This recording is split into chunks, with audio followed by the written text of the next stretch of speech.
Most highest grossing Indian movies part 11 2013ல ரோஹித் செட்டி சாரோடைய டைரக்ஷன்லயும் யுனஸ் அஜ்வால் சாரோடைய ரிட்டன்ல ஷாருக் கான், தீபிகா படுகோன், சத்யராஜ், நிக்கிடன் தீர்லான் நடிச்சு 70 crores பட்ஜெட்ல ஒரு மசாலா பிலிமா ரிலீஸ் ஆகி 423 crores வசூல் பண்ண மூவி தான் சென்னை எக்ஸ்பிரஸ்.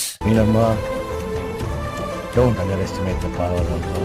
2009ல ராஜ்குமார் இரானி சாரோடைய ரிட்டன் அண்ட் டைரக்ஷன்ல அமீர் கான், மாதவன், சர்மன் ஜோஷி, கரீனா கபூர்லாம் நடிச்சு 55 crores பட்ஜெட்ல ஒரு அப்கமிங் ஏஜ் காமெடி டிராமா பிலிமா ரிலீஸ் ஆகி 400 crores வசூல் பண்ண மூவி தான் 3 Idiots.